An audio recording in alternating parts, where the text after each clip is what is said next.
Hoy quiero reflexionar sobre la huella que dejamos en los niños y que a la vez es una huella que se va a imprimir en la sociedad del futuro. Por eso, cría y crea.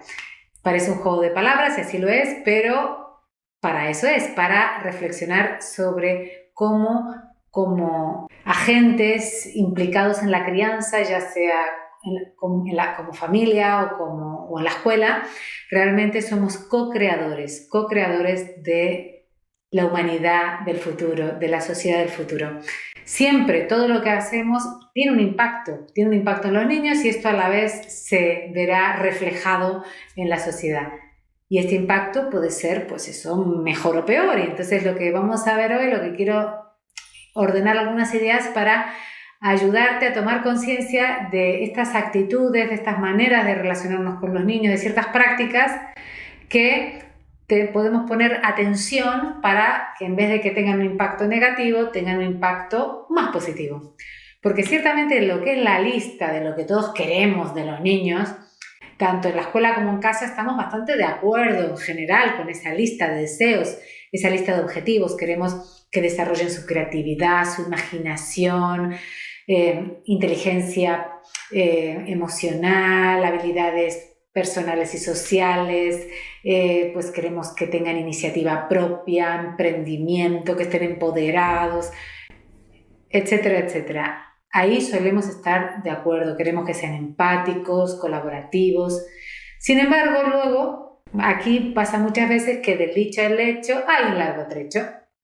Y la manera de relacionarnos con ellos, la manera de interactuar y ciertas cosas, pues aunque nuestra idea y nuestro objetivo sea ese, pues resulta que van en la dirección contraria. Así que vamos a analizar algunas de estas cositas. Y lo primero, la creatividad. Hablando de creatividad. ¿Por qué? Porque los niños son creativos por naturaleza propia. De hecho, que Picasso decía que los niños son artistas, que lo difícil era seguir siéndolo de adulto. Lo que vemos es que hay un despliegue de creatividad y muchas veces lo que ocurre es que la escuela hace de mata creatividad y también en la casa muchas veces ocurre eso. No siempre, pero muchas veces. Entonces de lo que se trata es de que sea menos todavía. Por ejemplo, cuando los niños están dibujando lo típico, ¿qué es eso? Ah, es una casa, pero mira, le falta esto. ¿Qué es esto? ¿Un perro? No, el perro no es así. O sea, o bien dirigiendo, reorientando que está bien, que está mal lo que dibujan de forma libre, o directamente que tienen que copiar esto, que tienen que rellenar lo otro, solo colorear. Es decir, todas estas prácticas vemos que son mata creatividad, cuando especialmente en la etapa de crianza 0,6-0,7, vamos, favorecer la creatividad sería dar una hoja en blanco, muchas ceras y colores y dejarles simplemente expresarse, dejarles disfrutar con el color y dejarles disfrutar de ese proceso y no estar tratando de enseñarles, de juzgarles, porque es verdad que a veces es con muy buena voluntad, pero esa buena voluntad, lo he dicho, más bien, o sea, más que ayudarles a desplegar su creatividad, lo que está haciendo es poner por todos lados vallas, limitaciones y fronteras. Bien, de hecho que aquí es interesante, Álvaro Bilbao, en su libro El cerebro explicado a los padres, en un capítulo sobre la creatividad, justamente comparte un estudio que se ha hecho en donde se evalúa la creatividad en niños de infantil o de primaria, de secundaria y en adultos. Sobre todo lo que se evalúa es la capacidad de tener múltiples soluciones y soluciones creativas ante un problema. Y asombrosamente o no, los niños, los más pequeños, pues tienen una puntuación de 98%. Luego va reduciéndose, o sea, creo que era 32% en los de primaria, ya un poquito menos de secundaria, para que en los adultos se redujera al 2%. Es decir, que los niños tenían 50 veces más capacidades de gestionar estas soluciones creativas. Por supuesto, el adulto tiene más lógica, más racionalidad, más capacidad de resolver problemas de forma lineal y estructurada, pero esa apertura de mente vemos que está aún mucho más abierta en los niños.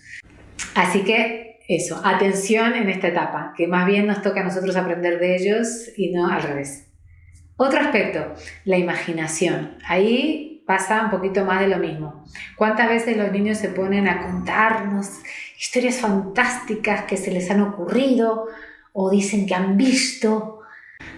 Y nosotros, pues eso, tratamos de redirigirlos a la realidad, ¿no? Como reconducir, no, eso no es verdad, eso no puede ser, ¿qué tonterías estás diciendo? Eso es imposible, eso, o sea, ¿no? Como cortar estas alas de estos sueños, de esta imaginación. Entonces, por un lado, es verdad que los niños en la etapa, otra vez, de 0 a 6, tienen mucho más despliegue imaginativo, o sea, es como que son genios. Lo vemos también en lo típico del juego simbólico, por ejemplo, que cogen una maderita y dicen, y vi un barco, y realmente es que ellos están imaginándose todo ese barco. Sin embargo, además de este caudal imaginativo, puede ser, y es muy probable que sea, que los niños, y más los de ahora, ven más de lo que nosotros podemos ver con nuestros ojos, es decir, que tienen otras percepciones, pueden ver aspectos sutiles, pueden ver igual en una planta los seres elementales que habitan en ella, pueden ver, pues eso, cosas que nosotros que las tenemos ocultas a nuestros ojos, pero ellos todavía están más conectados, por así decir, y ven cosas que no vemos y también puede ser que recuerden cosas o, en fin, que tengan por un lado una percepción más amplificada a la vez que eso, todavía reminiscencias, ¿no? de otras cosas.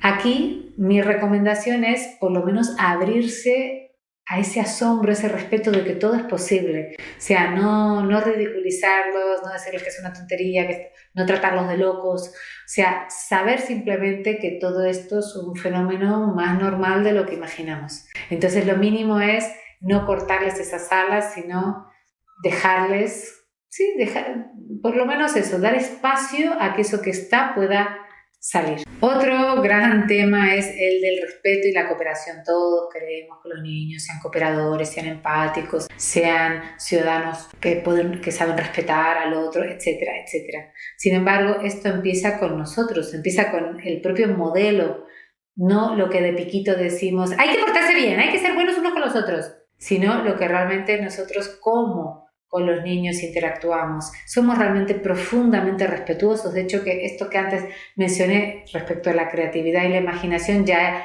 denota hasta qué puntos debemos ser respetuosos, ¿no? Es decir, no, eso no existe, eso son tonterías. Es decir, realmente tengo profundo respeto en esta interacción, en este ser que tengo enfrente mío. Esto va a depender mucho cómo ellos sean capaces de luego interactuar con otros. O sea, la impronta no es, o sea, el respeto no es algo que se aprende en la lección 5 del libro de lectura, ni en la asignatura de ética o de ciudadanía, sino que es algo que se aprende especialmente en el ambiente que logramos, ya sea en un aula o en casa. Lo mismo, la competitividad, pues evidentemente si todo está basado en exámenes o en comparaciones que compara un hijo con el otro, un alumno con el otro, pues evidentemente va a ser difícil que de ahí salgan ciudadanos cooperativos y una sociedad cooperativa. Toda esta semillita debe empezar por un cambio radical en algunos casos de la manera de interactuar. De hecho, que muchas veces también cuando hay conflictos entre niños, como humillamos a uno por proteger al otro, es decir, todo este aspecto es lo que toca revisar si realmente queremos este respeto y esta cooperación. Otro tema que también está en la lista es inteligencia emocional. Todos quisiéramos que nuestros niños tuvieran muchas capacidades de inteligencia emocional. De hecho, es algo que necesitarán en su vida, que queremos una sociedad donde los adultos se manejen con inteligencia emocional. Pero para eso, otra vez, ¿qué requiere? Que nosotros estemos ahí con nuestra propia inteligencia emocional, de alguna manera haciendo de modeladores de sus propias emociones. No se trata en este caso de reprimir, porque muchas veces no es para tanto, no te enfades. Vemos que en lo que a emociones se refiere, se trata de no reprimir, porque no queremos esos ciudadanos sumisos, callados, silenciados, sino que queremos que aprendan a expresarse. Con lo cual aquí más bien no es no dejarles expresarse, sino es aceptar sus emociones, reconocerlas, sí, entiendo que estás enfadado, y más bien reconducir a cómo expresar esas emociones. De hecho, que ese es el gran aprendizaje, que es posible que no en esta etapa de crianza se resuelva, sino que incluso en la adolescencia todavía hay mucho trabajo que hacer en no es que está mal que te sientas así, no es incorrecto que te enfades, no es incorrecto estar triste. En todo caso, lo incorrecto o lo que toca aprender es a cómo expresamos nuestras emociones sin herir al otro, sin sobrepasar. Es decir, que respecto a las emociones lo que toca es ser nosotros un poquito de córtex, de esa guía que ayuda a modelar toda esta impulsividad para que de adultos, de alguna manera, no tengamos ni el extremo de el adulto sumiso, callado, reprimido, pero tampoco el que es puro impulso y es este adulto reactivo que solo reacciona como si fuera un niño pequeño. Entonces, lo dicho, acá lo que toca es nosotros mismos aprender a gestionar nuestras propias emociones y a ayudar a los niños a gestionar las suyas, modelar. Otro tema que también suele estar en nuestra lista es la iniciativa, que tengan iniciativa, emprendimiento, son capacidades, de hecho, cualidades que hoy día también en un trabajo pues se valoran bastante, además de todas las anteriores. Sin embargo, aquí también no solo queremos muchas veces en la clase que estén callados, sino también quietos y callados. Y en realidad también va relacionado esto con todo lo otro. Cuando los niños tienen ideas, hagamos esto, hagamos lo otro, se les suele reprimir muchas veces estas ideas, estos impulsos, estas iniciativas, estos movimientos. Entonces, otra vez acá toca ver cómo modelamos eso y no reprimimos el movimiento, la dinámica, el entusiasmo, ese propio ímpetu, sino que a veces igual lo que puede ocurrir o lo que puede tocar es decir, bueno, en este momento, ahora no es posible, pero sí, o sea, tomar esa idea, lo tenemos en cuenta, lo haremos mañana, lo haremos luego, lo haremos en un ratito. Es decir, cómo tomo en cuenta además esa necesidad de dinamismo. Y evidentemente si los niños de por sí les doy suficiente espacio para que se muevan, para que corran, para que salten, entonces también de manera natural van a ser más capaces de momentos que toca estar más quietos, más centrados, sean capaces de hacerlo. Por ejemplo, no es lo mismo escuchar un cuento después de haber estado 1 hora y media jugando fuera o estar sentados comiendo tranquilos después de haber tenido también mucho dinamismo. Así todo es, si solo quiero que estén quietos, callados, ¿no? Si todo es así, pues evidentemente la cosa va a ser complicada. Es decir, a nivel de lo que es el dinamismo y el movimiento tengo que garantizar, o sea, mi rol ahí va a ser más bien garantizar los tiempos y espacios donde se pueda dar todo ese movimiento, o sea, garantizar que eso vaya a estar y a la vez cuando hay propuestas, cuando surge de ellos, tomar eso y en todo caso ordenarlo, como esto de igual ahora en este momento estamos comiendo, estamos acá sentados, estamos escuchando el cuento, pero eso no es que está mal eso que tú quieres, está bien, solo es ordenar y estructurar un poquito. Lo que vemos es que la crianza es un aprendizaje mutuo. Por un lado, ellos aprenden de nosotros y nosotros aprendemos y mucho de ellos. De ellos especialmente podemos aprender todo lo que tiene que ver con creatividad, imaginación y espontaneidad. Ahí te invito a estar muy atenta a todo lo que tú puedes aprender de ellos en estas áreas. Es posible que sea mucho más lo que ellos puedan enseñarte a ti que tú a ellos. Y luego hay otros aspectos en donde sí nos toca de alguna manera hacer de adultos, de mayores y modelar en lo que tiene que ver con la impulsividad de las emociones, la impulsividad del movimiento, o sea, todo lo que es, por así decirlo, que viene más de abajo, lo primario, de los hemisferios, eso más primitivo, límbico, y de alguna manera nosotros funcionar como ese córtex, como ese que ordena y dirige aquello, no es que lo reprime, no es que dice que está mal, simplemente lo gestiona y ayuda a que vaya tomando forma acorde a lo que también necesita cada niño y cada momento. Lo que vemos es que la crianza es un arte, es el arte de poner límites y de dar libertad, es el arte de lograr momentos de quietud y momentos dinámicos y de movimiento, el arte de que haya vínculo, un buen vínculo y a la vez fomentar la autonomía.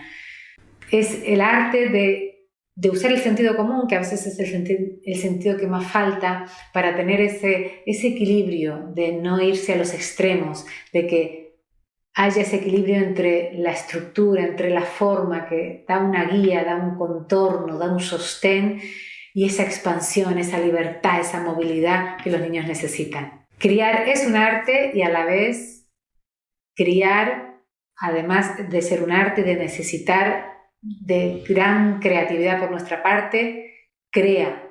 A través de la crianza co-creamos el futuro. Así que bueno, te invito a ser co-creador. Desde luego, lo que vemos es que el futuro está en cada uno de nosotros. Tenemos nuestro futuro en nuestras manos. Tú tienes tu futuro y el futuro en tus manos. Y esto ha sido todo por hoy. En mi web www.tamarachubrowski.com. Ahí encuentras más vídeos, más posts, talleres, cursos relacionados con todo lo que tiene que ver con el desarrollo de los niños, el lenguaje, la educación, la crianza, nuestro propio desarrollo también. Así que ahí tienes. Así que te espero el próximo martes aquí en YouTube con el vídeo de la semana. Pero lo dicho, mientras tanto puedes seguir navegando por mis otras redes.